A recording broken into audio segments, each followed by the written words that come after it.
ನನ್ನ ಹೆಸರು ಗೌರೀಶ್ ನಾಯ್ಕ್ ಅಂತ, ಚಿಪ್ಗಿ ನಿವಾಸಿ. ಈ ರಾಷ್ಟ್ರೀಯ ಹೆದ್ದಾರಿಯಿಂದ ಆಗ್ತಂಥ ಅನಾನುಕೂಲತೆಯಲ್ಲಿ ಅನುಭವಿಸ್ತಿರೋರು ನಾನು ಒಬ್ಬನು. ನನ್ನಂಥ ಹಲವಾರು ನೂರಾರು ಸಾವಿರ ಜನ ಅನುಭವಿಸ್ತಾ ಇದ್ದಾರೆ. ರಾಷ್ಟ್ರೀಯ ಹೆದ್ದಾರಿ ಇದು ಕೇಂದ್ರ ಸರ್ಕಾರದ ವ್ಯಾಪ್ತಿಗೆ ಬರ್ತದೆ. ಇದಕ್ಕೆ ಪ್ರತಿಯೊಬ್ಬರು ಸಂಸದರು ಕಾರಣ ಆಗಿರ್ತಾರೆ. ಇಲ್ಲಿ ಹಾಲಿ ಸಂಸದರು ಏನಿದ್ದಾರೆ ಈ ವಿಷಯದ ಬಗ್ಗೆ ಆಗಲಿ ಇದ್ರ ಬಗ್ಗೆ ಆಗಲಿ ಯಾವುದೇ ತಲೆ ಕೆಡಿಸ್ಕೊಳ್ತಿಲ್ಲ. ಒಂದು ಚಿಕ್ಕ ಉದಾಹರಣೆ ಅಂತಂದರೆ, ಇಲ್ಲಿ 2 ಸಂಸದರು ಬರ್ತಾರೆ. ಇದು ಶಿರಸಿಯಿಂದ ಹಾವೇರಿಗೆ 138 ಕಿಲೋಮೀಟ್ರು. ಅದರಲ್ಲಿ ಅರ್ಧ ಭಾಗ ಅಲ್ಲಿ ಹಾವೇರಿ ಸಂಸದರಾದಂಥ ಬಸವರಾಜ ಬೊಮ್ಮಾಯಿ ಅವರಿಗೆ ಬರ್ತದೆ. ಅವರು ಅಲ್ಲಿ ಬಂದು ಪ್ರತಿಯೊಂದು ರಸ್ತೆಯನ್ನು ನೋಡಿ ವಿಚಾರ ಮಾಡಿ ಅಲ್ಲಿ ಎಲ್ಲ ರೀತಿಯಿಂದನೂ ಜನರಿಗೆ ಸಹಾಯ ಆಗೋಂಗೆ ಅವರು ನೇರವಾಗಿ ಬಂದು ರಸ್ತೆಗಿಳಿತಿದ್ದಾರೆ. ನಮ್ಮ ಸಂಸದರು ಮಾತ್ರ ಇವತ್ತಿನವರೆಗೂ ಈ ಸಮಸ್ಯೆಯ ಬಗ್ಗೆ ಒಂದಿನ ಬಂದು ರಸ್ತೆಯಲ್ಲಿ ಏನು ಪರಿಸ್ಥಿತಿ ಆಗದೆ ಅದನ್ನು ನೋಡ್ತಾ ಇಲ್ಲ. ಜನರಿಗೆ ಎಲ್ಲರೂ ತಿಳ್ಕೊಂಡಿದ್ದು ಇದು ರಾಜ್ಯ ಸರ್ಕಾರಕ್ಕೆ ಸೇರ್ತದೆ ಅಥವಾ ಲೋಕೋಪಯೋಗಿ ಇಲಾಖೆಗೆ ಬರ್ತದೆ ಅಂತ. ಈ ವಿಷಯದಲ್ಲಿ ನಮ್ಮ ಸಂಸದರು ನೇರವಾಗಿ ಇದರಲ್ಲಿ ಇಳಿದು ಮಾತಾಡಿದ್ದಿದ್ರೆ ಈ ಸಮಸ್ಯೆ ನಮ್ಮ ಜನರಿಗೆ ಬರ್ತಾ ಇರಲಿಲ್ಲ. ಇವತ್ತಿನವರೆಗೂ ಇಷ್ಟೆಲ್ಲ ಆದರೂ ಕೂಡ ಇವತ್ತಿನವರೆಗೂ ಕೂಡ ಪ್ರಾಜೆಕ್ಟ್ ಡೈರೆಕ್ಟರ್ ತಲೆದಂಡ ಆಗಲಿಲ್ಲ, ಇವನನ್ನು ಕಾಂಟ್ರಾಕ್ಟರ್ನ ಬ್ಲ್ಯಾಕ್ ಲಿಸ್ಟಿಗೆ ಹಾಕಲಿಲ್ಲ, ಮತ್ತು ಯಾವುದೇ ರೀತಿ ಅಧಿಕಾರಿಗಳಿಗೆ ತೊಂದರೆ ಆಗಲಿಲ್ಲ. ಅಂದರೆ ಇದ್ರ ಉದ್ದೇಶ ಈ ಪ್ರಾಜೆಕ್ಟ್ ಮಾಡಿ ಡೈರೆಕ್ಟ್ರು ಮತ್ತು ಕಾಂಟ್ರಾಕ್ಟರ್ನ ಹಿಂದ್ಗಡೆ ಅತಿಯಾದ ಒಂದು ದೊಡ್ಡ ಶಕ್ತಿ ಇದೆ. ಅದಕ್ಕೆ ಈ ಹಾಲಿ ಸಂಸದರೇ ಅವ್ರನ್ನ ಕಾಪಾಡ್ತಿದ್ದಾರೆ ಅಂಥೇಳಿ ನನ್ನ ಅನಿಸಿಕೆ. ಈ ರಸ್ತೆ ಮಳೆಗಾಲದೊಳಗೆ ಆಗಲಿಲ್ಲ ಅಂತಂದರೆ ಇನ್ನು ಮತ್ತೆ 1 ವರ್ಷ ಜನ ಇದೇ ಸಮಸ್ಯೆನ ಅನುಭವಿಸ್ಬೇಕಾಗ್ತದೆ. ಆವಾಗ ಇದೇ ರೀತಿ ಪರಿಸ್ಥಿತಿ ಮುಂದುವರಿತದೆ. ಈಗ ಗುತ್ತಿಗೆದಾರರು ಹೇಳ್ತಿದ್ದಾರೆ ಕೇವಲ 6 ಕಿಲೋಮೀಟ್ರು, ಅದು ಕೂಡ ಒಂದು ಭಾಗ, ರಸ್ತೆ ಒಂದು ಭಾಗವನ್ನು ಮಾಡ್ತೇನೆ ಅಂತ ಹೇಳ್ತಿದ್ದಾರೆ.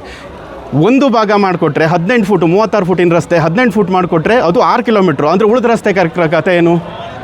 ಹಾಗಾಗಿ ನಮ್ಮ ಒತ್ತಾಯ ಮಳೆಗಾಲದ ಒಳಗಡೆ, ಮಾನ್ಸೂನ್ ಒಳಗಡೆ ಇದು ಪೂರ್ತಿ ರಸ್ತೆ ಆಗಬೇಕು, ಅಲ್ಲಿಯವರೆಗೂ ಕಂಪ್ಲೀಟ್ ಮಾಡಿಕೊಡ್ಬೇಕು. ಇದಕ್ಕೊಂದು ನಿರ್ಧರಿತ ಸಮಯ ತಗೋಬೇಕು, ಸಮಯದ ಒಳಗಡೆ ಮುಗಿಸ್ಕೊಡ್ಬೇಕು ಅಂತೇಳಿ ನಾನು ಈ ಮೂಲಕ ಕೇಳ್ಕೊಳ್ತೇನೆ. ಇಂದು ಈ ಹೆದ್ದಾರಿ ದುರಸ್ತಿಗಾಗಿ ಪ್ರತಿಭಟನೆ ಮಾಡ್ತಾ ಇದ್ದೇವೆ.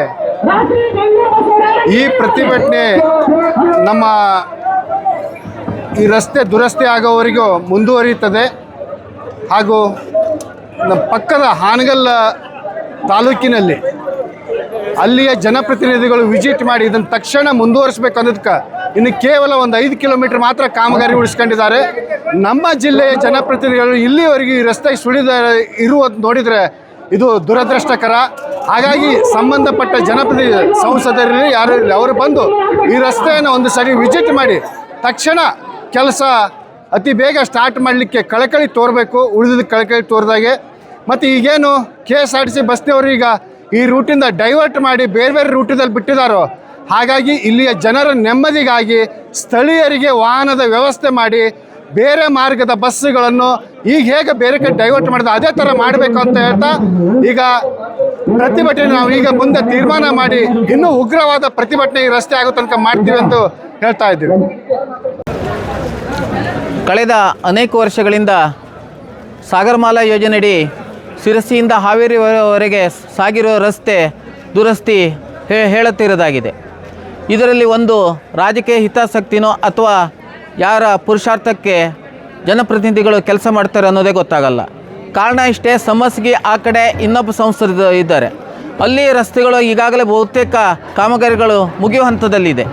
ಆದರೆ ನಮ್ಮ ಉತ್ತರ ಕನ್ನಡ ಜಿಲ್ಲೆಯ 6 ಬಾರಿ ವಿಧಾನಸಭಾ ಸದಸ್ಯರು ಹಾಗೂ ನೂತನವಾಗಿ ಆಯ್ಕೆಯಾದ ಈ ಸಲ ಸಂಸದರು ಕೂಡ ಇದ್ದಾರೆ, ವಿಶ್ವೇಶ್ವರ ಹೆಗಡೆ ಕಾಗೇರಿ ಅವರು ಕೂಡ.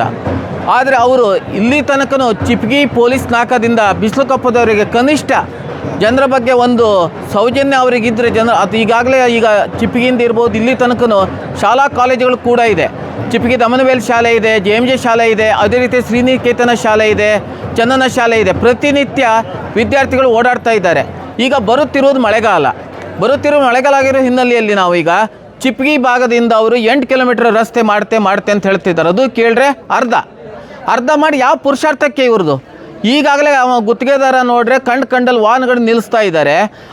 ಆ ಹಿನ್ನೆಲೆಯಲ್ಲಿ ನಾವು ಹೇಳೋದೇನು ಕೇಳಿದ್ರೆ, ಈಗ ಚಿಪ್ಗಿಯಲ್ಲಿ ದಮನಬೇಲ್ ಶಾಲೆ ಕೂಡ ಇದೆ, ಅಲ್ಲಿ 100 ಮಕ್ಕಳು ಸಣ್ಣ ಮಕ್ಕಳು ಓದ್ತಾ ಇದ್ದಾರೆ. ಈಗ ಪೂರ್ತಿ ಅಗಲ ಹಾಕಿದ್ದಾರೆ. ಈಗಾಗಲೇ ಅನೇಕ ಅಲ್ಲಿದ್ದವ್ರು ಅಕ್ಕಪಕ್ಕದ ರೋಗ ರುಜಿನಗಳನ್ನು ಸಾಯ್ತಾ ಇದ್ದಾರೆ. ಈಗಾಗಲೇ ಎಷ್ಟೋ ಜನ ಆಸ್ಪತ್ರೆ ಇದ್ದಾರೆ. ಈ ಮಳೆಗಾಲದಲ್ಲಾದರೆ ಏನಾರು ಅನಾಹುತಗಳಾದರೆ ಯಾರು ಹೊಣೆ?